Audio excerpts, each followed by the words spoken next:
नमस्कार, बुकोपीडिया में आपका स्वागत है। और कश्मीर फाइल्स जो पिक्चर बनी है विवेक अग्निहोत्री की, वो मैं नहीं देख पाई क्योंकि कोशिश करूँगी किसी दिन देखने की, क्योंकि जो सत्य है भयानक रूप से उसमें दिखाया गया है।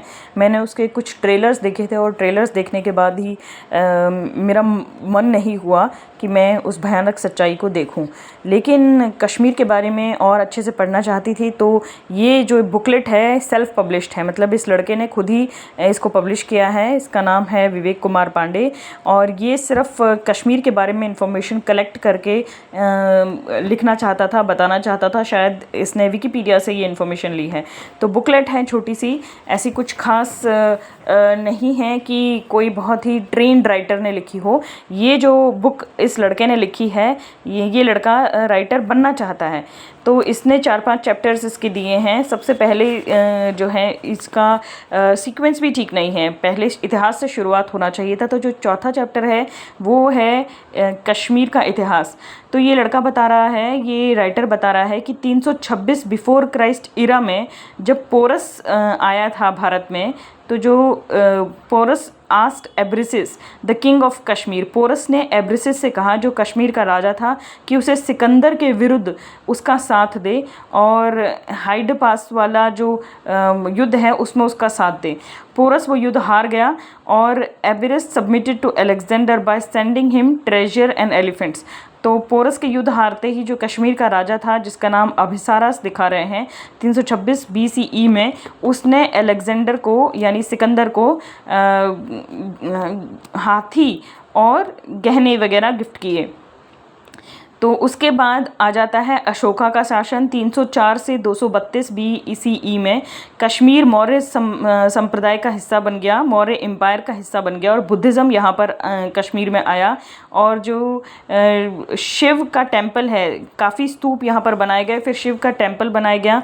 कनिष्क साम्राज्य यहाँ पर आया 127 से 151 क्राइस्ट एरा में, और कुषाण डायनेस्टी तब आई। उसके बाद जो है कनिष्कपुरा का जो शहर स्थापित हुआ। फिर बुद्धिस्ट का जो ट्रेडिशन है वो यहाँ पर चल पड़ा। उसके बाद 4वीं शताब्दी में कश्मीर जो है वो बुद्ध और हिंदुइज़्म दोनों का ही गढ़ बनता रहा, दोनों ही वहाँ पर थे। तिब्बतन बौद्ध वहाँ पर आया और 5वीं शताब्दी में जो है तिब्बत से आए हुए जो धार्मिक विजिटर्स थे वो भी इसको विजिट करने लगे। कुमार वैद्य का शासन आया 343 से 413 इस क्राइस्ट एरा में, और ये जो है कश्मीर के बारे में लिखता है और उसने प्रभावित किया काफ़ी कुछ चाइना के एम्परर याओ जिंग को, और इसलिए जो काफ़ी संस्कृत का काफ़ी जो चीज़ें हैं वो चाइना में चांग मॉनेस्ट्री तक पहुंची, संस्कृत में लिखी हुई चीज़ें वहां तक पहुंची। तो उसके बाद 7वीं 8वीं शताब्दी आई और 7वीं 8वीं शताब्दी में हुनों ने आक्रमण किया। हिंदकुश जो माउंटेन्स हैं उसका उन्होंने ज़्यादातर हिस्सा कब्ज़ा कर लिया था, कश्मीर को भी। तो आल्कोन का जो हुनों का जो बेटा था मिहार खुला 502 से 530 तक उसने मिलिट्री कैंपेन लॉन्च किया नॉर्थ इंडिया में, और वो मगध को जो है मगध का जो है उससे हार मिली। यशोधरा जो मालवा के शासन थे, यशोधर्मन, उन्होंने उसे हरा दिया। तो मीर खुला जो है वो वापस आ गया कश्मीर, क्योंकि वो नहीं जीत पाया मगध को यानी आज के पटना को, और तब उसने गांधार, ये जो अफ़गानिस्तान में है, उसमें उस पर शासन किया और बुद्धिस्ट को हराया वहाँ पर। और जो है इसके बाद हूण जो हमलावर थे, मीर खुला की मृत्यु के बाद हूण हमलावरों का पतन हो गया। हिंदू साम्राज्य कैसे आया? फिर हिंदू डायनेस्टी आई है, और हिंदू डायनेस्टी इस रीजन में यानी कश्मीर के रीजन में 7वीं से लेकर 14वीं शताब्दी तक रही। कश्मीरी हिंदुइज़्म वहाँ पर चला, और सबसे पहले जो है उस समय के लिखने वाले स्कॉलर्स जो वासगुप्त थे 875 से 925 क्राइस्ट एरा में, और अभिनव अभिनव गुप्ता 975 से 1025 क्राइस्ट इरा में इन्होंने शैविज़्म के बारे में लिखा। जो शैविज़्म है वो इतना ज़्यादा प्रभावशाली हुआ कि दक्षिण भारत तक पहुंचा। जो शिव का मत है शैविज़्म, जो लिंगायत समाज है वहाँ तक पहुंचा। एक विशाल सूर्य मंदिर जो कि हैदर फिल्म में भी दिखाया गया था, मार्तंडे सन सूर्य मंदिर, उसकी स्थापना हुई। और वो जो कारकोता डायनेस्टी है उसके तीसरे शासक ने उसको, उस विशाल मंदिर को बनाया। ललिता दे मुक्कादिपदा 8वीं शताब्दी क्राइस्ट इरा में लिखा। ये जो है भारतीय उपमहाद्वीप का सबसे बड़ा मंदिर है। तो 8वीं शताब्दी में कारकोता जो संप्रदाय है वो चल रहा था। उसके बाद चंद्रपेदा संप्रदाय आया, फिर ललिता दय मुक्तिपिदा, उसका जो है मतलब उसको जो शासन मिला वो आगे उसकी डायनेस्टी बढ़ती चली गई। और इस तरह से जो है बहुत सारे जो लोग आगे आते चले गए। अब जो है यशोवरम ऑफ कान्याकुब्ज को हराया इसने, और मगध तक, कमरपुरा, गौड़, कलिंग, इन सब पर शासन किया। तो मालवा और गुजरात तक गया ये, और अरब जो आए थे हमलावर, उनको सिंध में हरा दिया। तो कश्मीर का जो पूरा प्रभाव, तो कश्मीर के राजाओं का पूरा प्रभाव रहा उस समय तक। और 855 से 856 क्राइस्ट एरा में इनका जो शासनकाल खत्म हो गया। फिर उसके बाद जो है उत्पल साम्राज्य आया। उत्पल साम्राज्य का जो सक्सेसर था वो शंकर वर्मन था 885 से 902 क्राइस्ट इरा में। तो उसके बाद उसने जो पंजाब के गुर्जरों के साथ युद्ध किया, और उसके बाद जो है पॉलिटिकल इंस्टेबिलिटी आ गई कश्मीर में। मतलब 10वीं शताब्दी तक ये लड़ाइयाँ झगड़े होते गए रहे, और इसलिए कोई स्थायी नेतृत्व वहाँ पर नहीं मिल पाया। तो इस तरह से ये हिंदू साम्राज्य वहाँ पर चलता रहा, बीच बीच में टूट के। और जो लास्ट किंग थे, इस तरह से ये भी बताया गया कि हिंदू में एक रानी भी होती थी, क्वीन दिदा। जब इनके पति की हार हो गई तो इनके पति वहाँ से चले गए, लेकिन इन रानी ने वो शासन संभाल लिया। और उद्भानपुरा जो उसकी मदर के साइड में थे, तब उसको आगे जाके उसके बेटे को शासन मिलता है। और जब उस रानी की मृत्यु हो जाती है 1003 में, तब लोहार डायनेस्टी को ये राज्य मिलता है कश्मीर का। फिर सुहादेव राजा होते हैं, और वो ये देखिए उसका मेंशन है, कश्मीर से जो राजा है वो चले जाते हैं। तुर्क और मंगोल चीफ ने जब हमला कर दिया था तब वो चले जाते हैं, लेकिन उनकी जो रानी होती है वो रुक जाती है, और उनकी रानी का शासन रहा 1339 तक। तो वो जो रानी थी उसने वहाँ पर नहरों का निर्माण करवाया, ताकि कश्मीर घाटी में जो झेलम नदी की वजह से बाढ़ ना आ जाए। और कुत्ते कोल उस रानी की बनवाई हुई नहरों का जाल को कहते हैं। उसके बाद जो है 11वीं शताब्दी में आया महमूद गजनवी। उसने 2 कोशिशें की कश्मीर पर हिस्सा अधिकार करने की, लेकिन दोनों बार वो नाकाम रहा, और वो लोहकोट के जो दुर्ग था उस पर कब्जा नहीं कर पाया। अब 1346 से 1580 का समय आया, और लोहार डायनेस्टी जो है 1320 तक चली थी। उसके बाद जो है तिब्बतन बुद्धिस्ट प्रभाव भी रहा यहाँ पर। आगे देखिए किस तरह से 14वीं शताब्दी में इस्लाम यहाँ पर आता है कश्मीर में। और कश्मीर में जो है संस्कृत लिटरेचर धीरे धीरे इस्लाम के आते ही गायब होने लग जाती है। और वहाँ पर जो है एक है शेख नूरुद्दीन नूरानी, ये इस्लाम को फैलाने वाले थे, इस्लामिक प्रीचर थे। उन्होंने जो है हिंदुओं को शैविज़्म, जो हिंदू शैविज़्म फॉलो करते थे, उसको सूफ़ी मिस्टिज़म्स के साथ मिक्स करना शुरू किया। मतलब सूफ़ी अपनी जो भक्ति थी उसके साथ मिक्स करना शुरू किया। और उसके बाद जो सुल्तान बने 1354 से 1470 तक, वो काफ़ी ज़्यादा दूसरे मज़हबों को आराम से बर्दाश्त करते थे। लेकिन सुल्तान सिकंदर एक आया 1389 से 1413 तक सुल्तान सिकंदर जो है गैर मुसलमानों को बिल्कुल बर्दाश्त नहीं करता था। वो इतनी मूर्तियां तोड़ता था कि उसका नाम बुत शिकन पड़ गया, मतलब मूर्तियों को तोड़ने वाला। फिर उसके बाद आया सुल्तान जैन उल अबदीन, 1420 से 1470 तक ये रहा, और इसने कश्मीर में क्राफ्टमैनशिप को लगाने की बहुत कोशिश की। तो इसकी वजह से जो है शॉल बनाना, लकड़ी की नक्काशी करना और भी बहुत सारी चीज़ें हैं, जो कारपेट वगैरह बनाना, ये सारे काम पड़े। कारीगरों का जगह बन गया कश्मीर। इसके बाद जो है उसका बेटा आया हसन खान।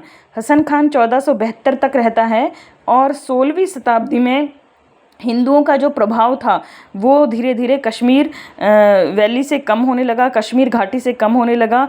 फिर कश्मीर का सुल्तान बनता है शश्म अल सिदन शाह 1537 से 38 में, और कश्मीर के सुल्तान ने जो है चांदी के सिक्के उस समय जारी किए थे। मुगलों का एक जनरल होता था मिर्ज़ा मोहम्मद हैदर दुलगत, वो जो है काशीगर आया और उसने कश्मीर पर हमला कर दिया 1540 में, और ये वो था हुमायूं के अंडर।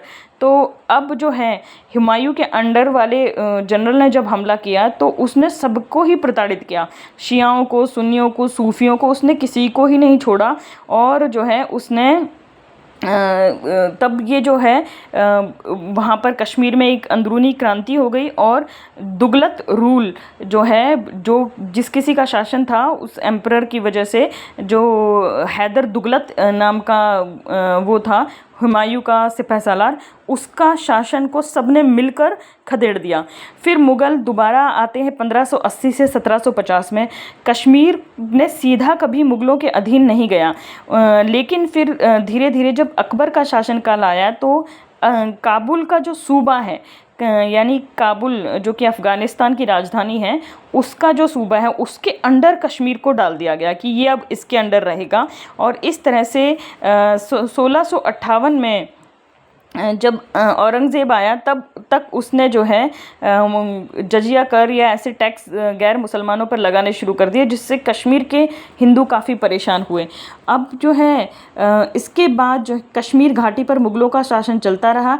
1700 CE तक जो है कश्मीर के एक व्यापारी मुक़द्दस एक बाल लेके आए प्रॉफिट मोहम्मद का घाटी में, जो कि नादिर शाह जो कि रखा गया एक डल लेक के पास एक श्राइन में। उसके बाद नादिर शाह ने हमला कर दिया भारत पर 1738 में, और मुग़लों का जो कंट्रोल था कश्मीर से वो ढीला पड़ गया। अब मुग़लों का कंट्रोल ढीला पड़ने के बाद दुर्रानी साम्राज्य आया 1752 से 1819 तक। तो दुर्रानी साम्राज्य आता है, और दुर्रानी जो थे अफ़गान के थे, तो अहमद शाह दुर्रानी ने कश्मीर का कंट्रोल ले लिया 1752 में, और उसके बाद जो है 1762 तक उसका राज चला। और सुख जीवन मल जो कि एक गवर्नर था, उसने दुर्रानी के विरुद्ध विद्रोह कर दिया। अब जब सुख जीवन मल आया उसके बाद जो है उसके बाद during the Durrani rule from the region constituted large part of the empire controlled Kashmir under until 1819। फिर भी दुर्रानी का शासन चलता रहा 1819 तक। 1819 के बाद आया सिख साम्राज्य 1820 से 1846। तो सिखों में महाराजा रंजीत सिंह होते थे, जिन्होंने शोपियाँ, कश्मीर में ही शोपियाँ, उसमें एक युद्ध जीता 1819 में, और उस युद्ध में जीतकर उन्होंने कश्मीर को लाहौर के शासन के अंडर डाल दिया। और तब जो है उन्होंने इस्लामिज़म पर थोड़ा कंट्रोल करने की कोशिश की। श्रीनगर में जामिया जो मस्जिद थी उससे आज़ानें दे देकर जो आह्वान किया जाता था उस पर थोड़ा कंट्रोल किया, और टैक्सेस काफ़ी लगाए। 1780 में रंजीत देव की जो मृत्यु हो जाती है उसके बाद जो जम्बू होता है वो उनके पोते, उनके भतीजे को मिलता है, यानी ग्रैंड नेफ्यू, मतलब उनके किसी रिश्तेदार को मिलता है, जिसका नाम गुलाब सिंह था। और गुलाब सिंह जो है वो 1820 तक राजा रहता है। उसके बाद गुलाब सिंह ने लद्दाख और बल्किस्तान पर भी कब्जा कर लिया। 10वीं शताब्दी में जो एक मंदिर था वो 1876 में डोगरा रूल के अंडर आया। तो 1845 में होती है पहली एंग्लो सिख वार, मतलब सिख लड़ते हैं अंग्रेज़ों से, और उसको कहते हैं बैटल ऑफ सोबरा। 1846 1946 में।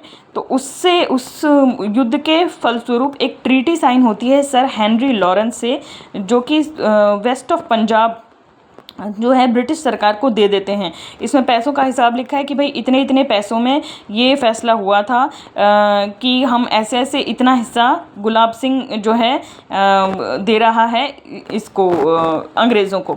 उसके बाद क्या हुआ कि ब्यास और जो सिंध, इन नदियों के बीच में जो हिस्सा था उसको जो है गुलाब सिंह अंग्रेज़ों को दे देता है। अब उसके बाद जो है अमृतसर की संधि होती है, जिसने सिखों को Sikh and made him Maharaj of Jammu. इस संधि के अंतर्गत वो कुछ हिस्सा तो उनको दे देता है और फलस्वरूप उसको जम्मू कश्मीर का गुलाब सिंह को महाराज मान लिया जाता है। तो उसके बाद आई डोगरा साम्राज्य। तो जो डोगरा साम्राज्य का शासन रहा, 1857 में क्रांति हुई और डोगराओं ने क्या किया कि डोगराओं ने अंग्रेज़ों का साथ दिया। तो 1857 में गुलाब सिंह की मृत्यु हो जाती है। उसका बेटा रणबीर सिंह आता है शासन संभालने, और उसने जो गिलगित बाल्टिस्तान और हुंजा, जो अब पाकिस्तान के कब्ज़े वाले कश्मीर में है, हुंजा घाटी, वो सारा एरिया पर उसने राज किया। अब 1820 से लेकर 1858 तक एक रजवाड़े टाइप की जगह हो गई है। और इसके बाद जो है अलग अलग समझा जाने लगा कि जो जम्मू कश्मीर का रीजन है पूरी तरह से मिक्स पॉपुलेशन बन गया है। लद्दाख का रीजन जो है तिब्बतन बुद्धिस्ट का है, और जम्मू का रीजन जो है उसमें हिंदू ज़्यादा हैं। शिया जो हैं पाकिस्तान के कब्ज़े वाले कश्मीर साइड में ज़्यादा हैं, गिलगित बाल्टिस्तान जिसे कहते हैं, और सुन्नी मुसलमान जो हैं भारत के पास जो कश्मीर घाटी है उसमें ज़्यादा हैं। तो इस तरह से मिक्स रिलीजन वाली जगह है पूरी जम्मू एंड कश्मीर। लेकिन ज़्यादा आपको पता ही है, ज़्यादा न्यूसेंस वैल्यू जो है, ज़्यादा शोर सिर्फ सुन्नी मुस्लिम वाले एरिया से ही आता है, वहीं से सारी प्रॉब्लम्स आती हैं। तो उसके बाद जो है ये रणबीर सिंह का जो पोता था, तो गुलाब सिंह का की ही डायनेस्टी चलती थी, और गुलाब सिंह की डायनेस्टी के बाद जो रणबीर सिंह आया, आपको पता है जो रणबीर सिंह गुलाब सिंह का पोता था। अब रणबीर सिंह का जो बेटा था वो रणबीर सिंह का बेटा नहीं, माफ़ कीजिएगा, रणबीर सिंह का पोता है हरी सिंह। जी हाँ, हरी सिंह, जिसने 1947 तक वो राजा था। अब इसने सारा रायता कैसे फैलाया कि जब भारत आज़ाद हुआ तो इसने क्या किया कि 24 अक्टूबर को ये असल में चाहता था कि मैं अपना ही शासन चला के रखूं, मैं अपना ही ये इसको कंट्री बना के रखूं। पर इसको लगा कि कहीं पाकिस्तान हमला ना कर दे, तो ये क्या करता है कि एक स्टैंड स्टिल एग्रीमेंट साइन करता है कश्मीर के बारे में पाकिस्तान गवर्नमेंट से, कि हम जो हैं इसको अभी स्टैंड स्टिल का मतलब होता है कि जहाँ पर खड़े हो वहीं रहो, अभी मैंने इसके बारे में फ़ैसला नहीं किया है। लेकिन हुआ क्या कि 1947 में कश्मीर की पॉपुलेशन 77% मुस्लिम थी और 20% हिंदू थी। तो महाराजा ने स्टैंड स्टिल एग्रीमेंट साइन कर लिया था। ये एग्रीमेंट ऑफ एसेशन नहीं था, पाकिस्तान में मिलने का एग्रीमेंट नहीं था। ये अपनी सेना को वहीं का खड़े रखो, आगे मत बढ़ो, मैं सोच रहा हूँ, इस तरह का एग्रीमेंट था। और ऐसा एग्रीमेंट इसने इंडिया के साथ तब तक साइन नहीं किया था।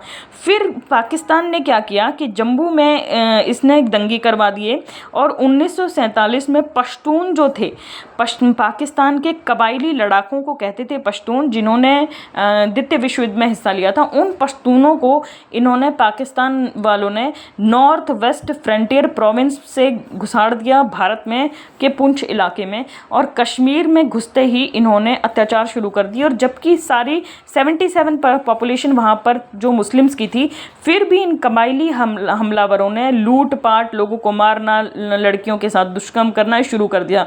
इतना ज़्यादा इन्होंने हिंसा फैला दी कि महाराजा जो हरी सिंह थे वो घबरा गए बिल्कुल, क्योंकि वो अपनी प्रजा के साथ ऐसा नहीं होने देना चाहते थे। तो उन्होंने जो है भारत से मदद की गुहार लगाई कि नहीं नहीं, मेरे कश्मीर को बचाओ, मेरे लोगों को बचाओ। तो गवर्नर जनरल थे उस टाइम लॉर्ड माउंटबेटन, उन्होंने ही कहा कि ठीक है, महाराजा हरी सिंह को के राज्य को बचाने के लिए मदद तब की जाएगी on the condition that the ruler accede to India, इस बात पे कि ये जो है राजा साइन कर देगा एक्सेशन, मतलब भारत से जुड़ने का सर्टिफिकेट। तो महाराजा ने इंस्ट्रूमेंट ऑफ एक्सेशन साइन कर दिया। तो उस समय का जो कानून था उसके हिसाब से जो राजा रजवाड़ा जिसका शासन था, जो भी भारत या पाकिस्तान किसी के साथ इंस्ट्रूमेंट ऑफ एक्सेशन यानी जुड़ाव की संधि साइन कर देता था, वो राज्य मिल जाता था। तो लीगली भारत का ही है कश्मीर। तो जैसे ही उसने कहा कि भाई मेरे लोगों को बचाओ, भारत के तरफ से लॉर्ड माउंटबेटन ने कहा अच्छा पहले इंडिया आपको क्यों बचाए, आपकी प्रजा को क्यों बचाए, आप इंडिया के साथ पहले मिल जाइए, एक्सेशन साइन कीजिए। तो महाराजा हरि सिंह ने एक्सेशन साइन कर दिया और उसके बाद जो है यहाँ से हमारी सेना चली और उनका मुकाबला किया।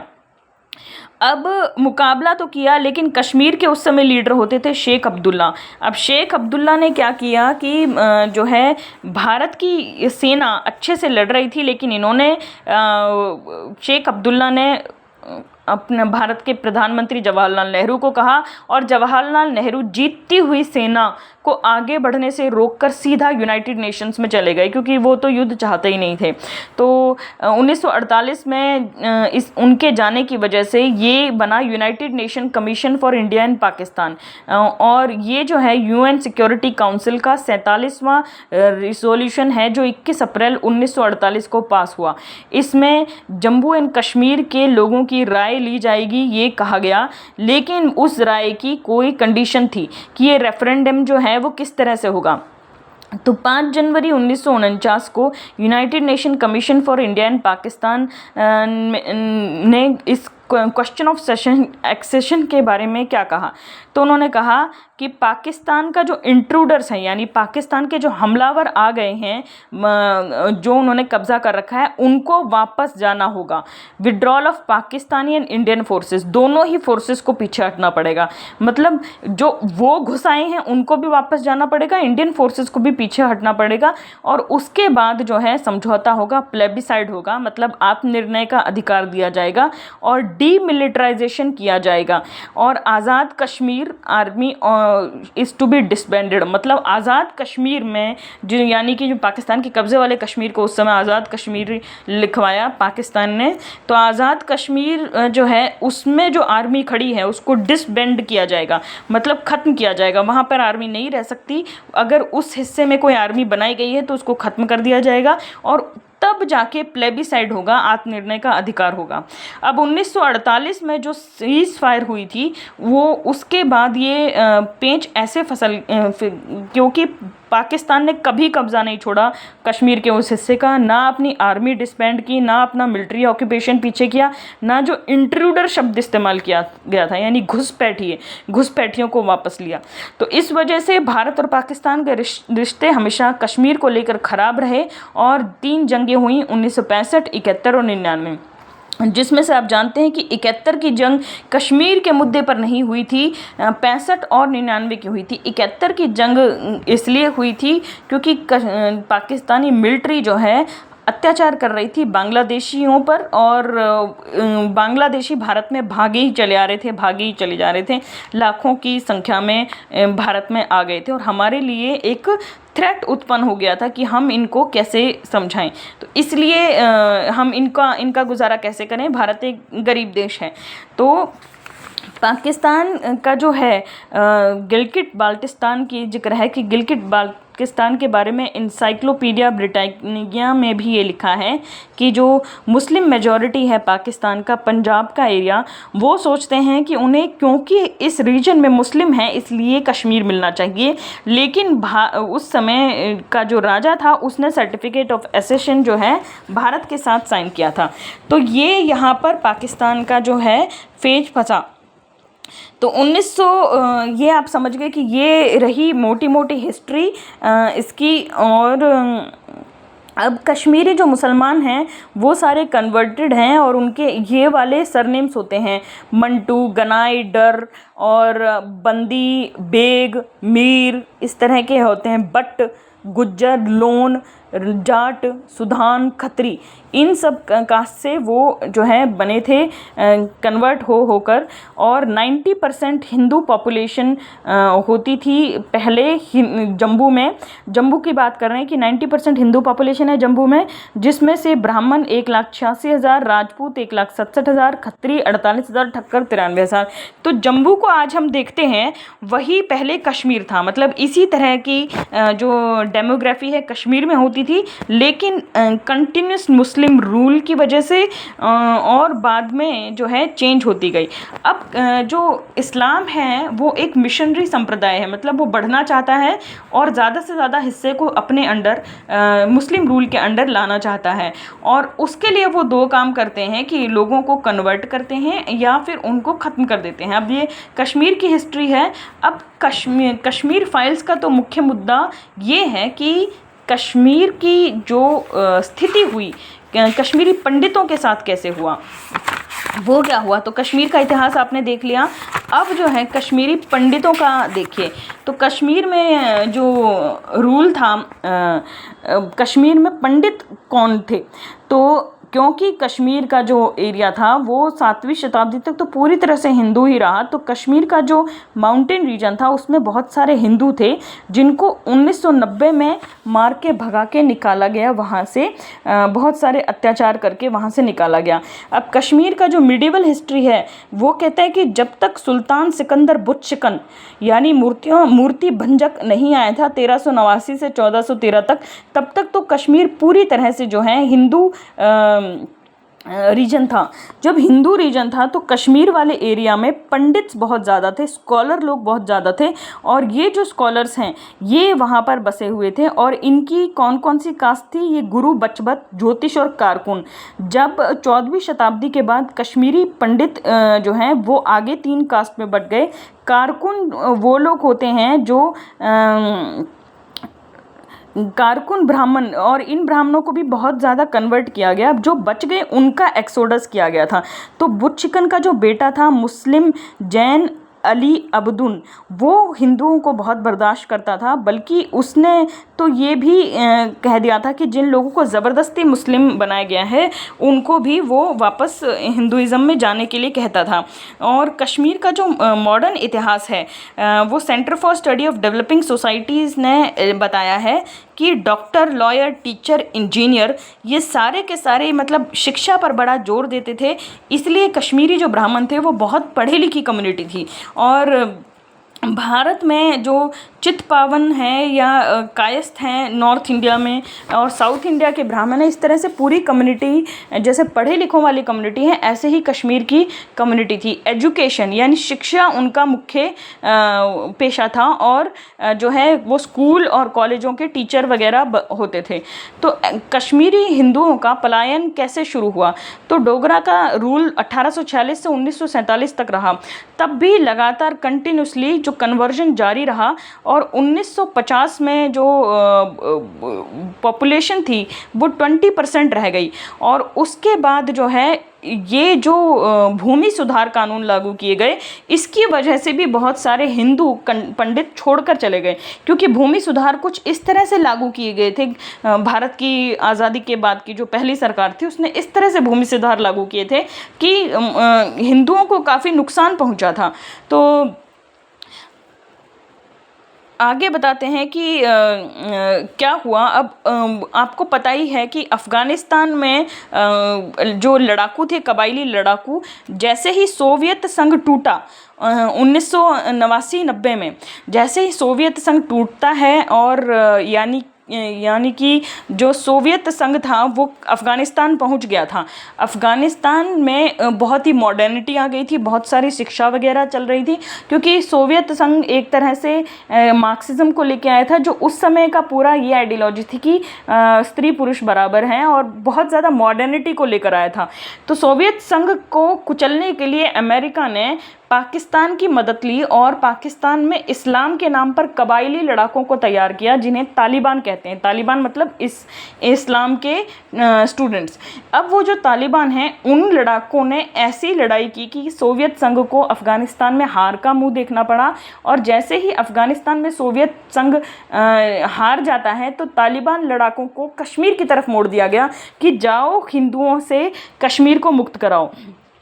तो यहाँ पर ये कहा गया है कि 1990 में जो है अचानक से उग्रवाद बढ़ गया कश्मीर में, और ये जो 19 जनवरी 1990 के दिन बहुत ही भयंकर हमले हुए।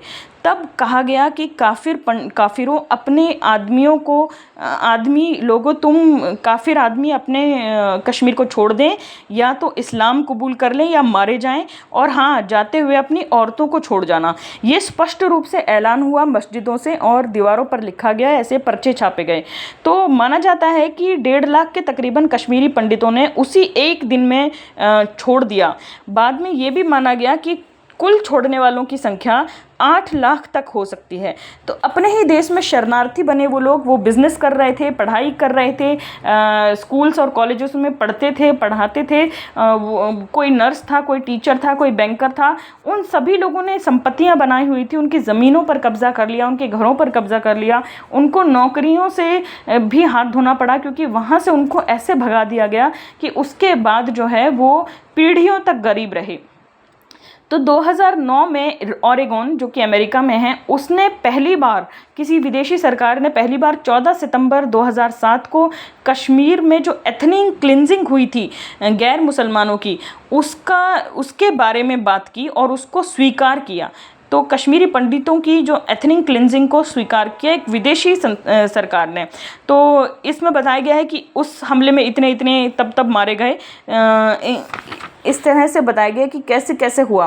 तो जम्मू कश्मीर में भी एक लॉ भी लाया गया कि इस लॉ का कोई असर नहीं हुआ। 1997 में ये कानून लाया गया कि जो कश्मीरी हिंदुओं को, पंडितों को भगाया गया था, उनकी प्रॉपर्टी पर जिन्होंने कब्जा किया हुआ है, उनको उस प्रॉपर्टी को अनऑथराइज्ड ऑक्यूपेशन माना जाएगा। मतलब उनको घुसपैठिया माना जाएगा, या तो उन्हें हर्जाना देना होगा कश्मीरी पंडितों को, या फिर वो प्रॉपर्टी खाली करनी पड़ेगी। डिस्ट्रिक्ट मजिस्ट्रेट का आदेश था। Preservation, protection and restraint on distress sales, मतलब जिन्हें ऐसे बेचनी पड़ी या छोड़नी पड़ी, उन प्रॉपर्टी को दिलवाएगी गवर्नमेंट।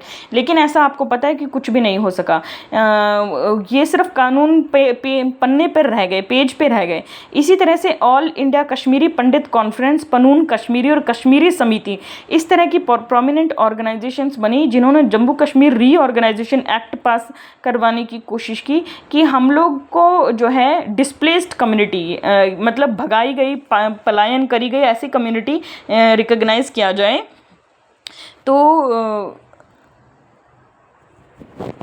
जी, तो अब जो है शारदा पीठ की बात करते हैं कि शारदा पीठ और मार्तंडे जो बनाया था ललिता दे मुकातिदा ने, वो भी कश्मीर में ही है। और इसकी शुरुआत यूँ हुई थी कि कश्मीर में जो कुषाण साम्राज्य था ईरान की तरफ से, उसकी वजह से जो सूर्य की उपासना है वो बहुत बढ़ गई थी। तो पहले पर्शिया में सूर्य की उपासना होती थी। अब कश्मीर की जो 1947 में पॉपुलेशन थी, उस समय जो है पंडितों की संख्या कितनी परसेंटेज थी? 5% कश्मीरी थे। तो आपको पता है कि 20% से पहले घट के 5% हुए, और इन 5% को भी खदेड़ दिया गया। तो इसमें बताया गया, डेटा दिया गया कि कितना कितना हुआ, कितने कितने लोगों को मार के ऐसे भगा दिया गया। तो एक्सोडस ऑफ कश्मीरी हिंदू, तो ये जो चैप्टर है इसमें बताया गया कि कैसे कश्मीरी पंडितों को भगाया गया वहाँ से। इस्लामिस्ट फैक्शंस ने इस्लामिक राज्य स्थापित करने के लिए किया कि हम जो है इस्लामिक राज्य स्थापित करेंगे।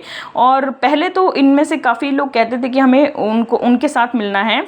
तो देखिए 1947 तक जब ब्रिटिश राज था, कश्मीरी पंडित और कश्मीरी हिंदू 4 से 6% थे कश्मीर घाटी का।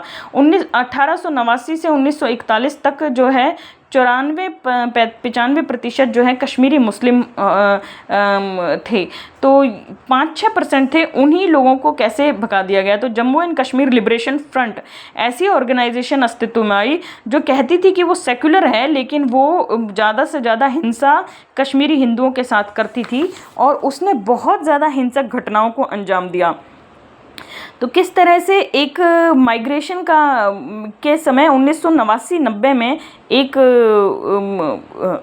ये सारी चीज़ें चलनी शुरू हुई और JKLF का, जम्मू कश्मीर लिबरेशन फ्रंट का इसमें बहुत बड़ा हाथ है।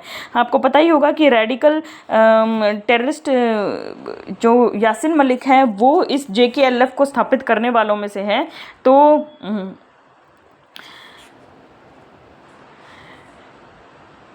1986 में कश्मीर में दंगे फैल जाते हैं। ये बताया है, पीछे इसकी कहानी बताई है कि 1986 में भी ऐसे दंगे फैल जाते हैं और इसका पूरा हाथ inter service intelligence ISI, Pakistan की ISI इसको करती है। तो 1980 में जो शेख अब्दुल्ला की सरकार है वो कश्मीर घाटी में 300 जगहों का नाम बदलकर हिंदू नामों से हटाकर इस्लामिक नाम करने लगती है। और जो ISI ने ये सारी चीज़ें शुरू की और पाकिस्तानी बैक्ड अफ़गान मुजाहिदीन जो कि सोवियत संघ को हरा चुके थे, सोवियत अफ़गान वॉर में उनको सीधे मोड़ दिया गया कश्मीर मुस्लिम्स को रेडिकलाइज करके कश्मीर घाटी से हिंदुओं को भगाने के लिए। तो JKLF का मिलिटेंट था एक मकबूल भट्ट।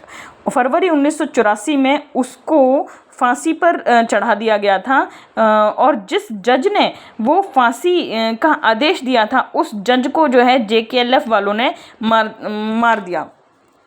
तो इस तरह जम्मू कश्मीर लिबरेशन फ्रंट वालों ने जो है हत्याएं करनी शुरू की एक एक करके।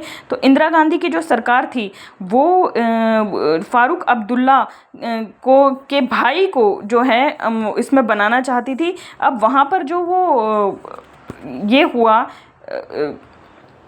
वहाँ पर जो चुनाव होता है उस चुनाव पर में ये इल्ज़ाम लगा कि जो दिल्ली की सरकार है वो उन चुनावों को प्रभावित कर रही है। ये जो इल्ज़ाम लगाकर जम्मू कश्मीर लिबरेशन फ्रंट अस्तित्व में आई और उसके बाद जो है इन्होंने हत्याओं का सिलसिला जारी रखा और ये कहते थे एक चीज़ कि निज़ाम मुस्तफ़ा स्थापित करेंगे, मतलब हम कश्मीर का इस्लामाइजेशन करेंगे, पूरी तरह से पाकिस्तान के साथ और उम्मा के साथ जुड़ेंगे, मुस्लिम उम्मा के साथ जुड़ेंगे और खलीफा का शासन जो है स्थापित करेंगे और भारत की जो सरकार है उसका यहाँ पर कोई दखल रहने ही नहीं देंगे। हम कश्मीर को जो है बनाकर रहेंगे और हम इसको बनाएंगे कुरान के हिसाब से, सुन्ना के हिसाब से, और हम प्रो सेपरेटिस्ट हैं, मतलब हम इंडिया से अलग होना चाहते हैं और इसमें इस्लामिक राज्य स्थापित करना चाहते हैं। ये घोषित उद्देश्य था जम्मू कश्मीर लिबरेशन फ्रंट का। तो 14 सितंबर 1989 को उन्होंने टीका लाल टपलू की हत्या की जो कि भारतीय जनता पार्टी के कार्यकर्ता भी थे और एक मशहूर एडवोकेट थे और इस तरह से इन्होंने काफ़ी हत्याएं की। उसके बाद जो है जगमोहन की उस समय गवर्नर थे और जगमोहन की गवर्नर का मतलब एक हिंदू को गवर्नर बनाने का भी विरोध किया जा रहा था वहाँ पर।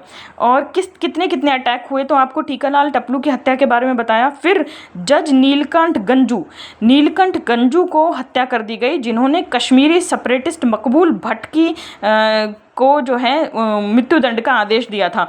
मकबूल भट्ट ने बहुत सारी हत्याएं की थी हिंदुओं की और बहुत आतंकवादी गतिविधियों में वो शामिल था। तो जब जिस जज ने ये आदेश दिया था कि हाँ इस व्यक्ति को मृत्युदंड दिया जाना चाहिए, उसकी हत्या कर दी गई। फिर JKLF ने, जम्मू कश्मीर लिबरेशन फ्रंट ने रूबिया सईद जो मुफ्ती मोहम्मद सईद की बेटी का किडनैप किया और बदले में कुछ टेररिस्ट को रिहा करवाया और मुख्य उद्देश्य यही था कि उन टेररिस्ट के साथ मिलकर कश्मीर में हिंदुओं का मास पलायन करवाना है, एक्सोडस करवाना है। तो 1990 में अखबार अल सफ़ा इसने साफ तौर पर कश्मीर से निकलने वाले अखबार ने साफ तौर पर हिंदुओं को चेतावनी दी कि यहाँ से चली जाओ और ये कश्मीर तुम्हारे लिए नहीं है। और सिनेमा हॉलों पर प्रतिबंध लगा दिया गया, शराब पर प्रतिबंध लगा दिया गया, महिलाओं को कहा गया कि वो बुर्का में रहें। इस तरह से इस्लामिक ड्रेस कोड लागू कर दी गई। 21 जनवरी को जो है जगमोहन की गवर्नर जैसे ही बनकर आए वैसे ही हत्याओं का सिलसिला शुरू हो गया। तो गवर्नर का विरोध कर रहे थे कि गवर्नर लगाना ही नहीं है कश्मीर में, कश्मीर को हम अलग करके रहेंगे। तो सतीश टिक्कू जो सोशल वर्कर थे उनकी हत्या की गई। और इस तरह से बहुत सारे लोगों को, कश्मीरी पंडित औरतों को किडनैप किया गया, उनका रेप किया गया और बहुत सारा जो है बहुत बड़ी मात्रा में ये सारी चीज़ें की गई। तो इस तरह से बहुत सारा मिलिटेंसी कश्मीर में पूरी तरह से फैल गई थी। आपको पता ही है कि एक नर्स थी जिसका जिक्र जो है कश्मीर फाइल्स मूवी में भी है। उस नर्स को धोखे से बुला के ज़िंदा काट दिया गया था दुष्कर्म के बाद। ऐसा इस्लामिक टेररिस्ट ने वहाँ पर किया था। तो यहाँ पे ये लगातार बता रहे हैं कि रूट्स ऑफ कश्मीर नाम की ऑर्गेनाइजेशंस आई, ऐसी बहुत सारी ऑर्गेनाइजेशंस आई जो उन्होंने बार बार जो है ऐसे ऐसे करके हज़ारों की संख्या में, लाखों की संख्या में जो है कश्मीर घाटी से हिंदुओं को भगाया, ये दिखाने के लिए कि हम जो है सिर्फ मुस्लिम्स वहाँ पर रहेंगे और कश्मीर में निज़ाम मुस्तफ़ा लगाएंगे। तो आर्टिकल 370 जो है एक रोड ब्लॉक थी, उसको बताने के लिए कश्मीरी पंडित संघर्ष समिति भी एक बनाई गई है ताकि लोगों को न्याय मिले। तो इतना ज़्यादा इन्होंने ये चीज़ें की हैं। इंसर्जेंसी, तो कश्मीर में किस तरह से अलगाववाद भरा, सेपरेटिज़म भरा, किस तरह से मिलिटेंसी बढ़ी, किस तरह से उग्रवाद बढ़ा, इंसर्जेंसी भरी, अनरेस्ट बढ़ा, इसके बारे में बताया गया है इस चैप्टर में कि सोवियत अफ़गान वार के बाद सारे के सारे तालिबानी लड़ाकों को यहाँ भेज दिया गया और कश्मीर में हिंसा करवाई गई। उस समय शेख अब्दुल्ला भी थे। तो इन लोगों ने भी कश्मीर को, जैसे ही शेख अब्दुल्ला की मृत्यु होती है उसका बेटा आता है फ़ारूक अब्दुल्ला, वो चीफ मिनिस्टर बन जाता है जम्मू एंड कश्मीर का। और इंदिरा गांधी की जो गवर्नमेंट होती है वो जो है उसका जो साला था जीएम शाह, उसकी मदद से उसकी गवर्नमेंट को हटाने की कोशिश करती है। और जो है इस वजह से ये कहते हैं कि इन्होंने इलेक्शन प्रभावित कर दिए और इस तरह से वो इलेक्शन प्रभावित किए जाते हैं कि अब्दुल्ला को उससे फ़ायदा होता है। तो इसका बहाना बनाकर जो है ये चीज़ें की जाती हैं। मुफ्ती मोहम्मद सईद की बेटी को किडनैप कर दिया जाता है और अब्दुल्ला वहाँ पर बना रहता है। और पूरी तरह से जो है कश्मीर में इतनी हिंसा हुई कि armed forces special power act वहाँ पर लागू करना पड़ा वहाँ के उग्रवाद को रोकने के लिए। और JKLF, Jammu Kashmir liberation front, ये वो ऑर्गेनाइजेशन है जिसने बहुत पाप किए हैं। इन्होंने बहुत लोगों को मारा है। देखिए, कुरान और सुन्ना का नाम लेके इन्होंने कश्मीर में बहुत हत्याएं की। और JKLF जो है लश्कर तैयबा, हरकत उल जिहाद इस्लामी, अल बदर, जैश ए मोहम्मद, इन सारे संगठन, इन सारे टेररिस्ट ऑर्गेनाइजेशन से जो है इंटरट्विन्ड है, इंटरलिंक्ड है। इन्होंने पाकिस्तानी ISI के साथ मिलकर, ये सारे ऑर्गेनाइजेशंस के साथ मिलकर जो है कश्मीरी पंडितों की हत्या की।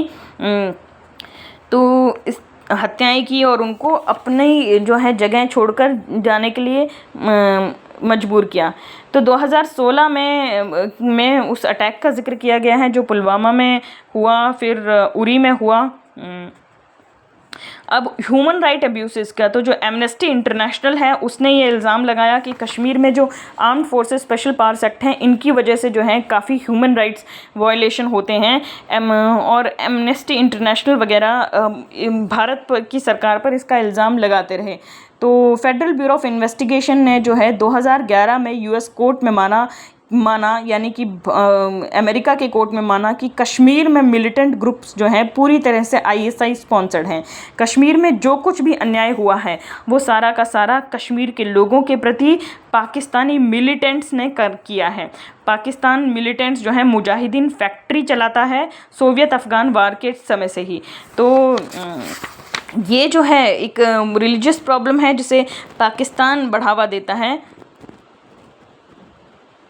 अब यहाँ पर साइकोलॉजिकल इम्पैक्ट्स के बारे में आया कि कश्मीर के जो बच्चे हैं वो उनकी जहनों पर क्या असर पड़ा।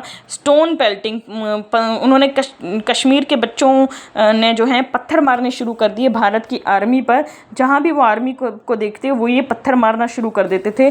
तो ये चीज़ें भी बहुत हुई वहाँ पर। तो ये तो कश्मीर की इतिहास तो आपको मैंने बता ही दी। तो कश्मीर में क्या हुआ, Jammu Kashmir liberation front separatist organisation, Soviet संघ अफ़गान मार्ग से वापस आते हुए लड़ाके, इन लड़ाकों का ये काम करना।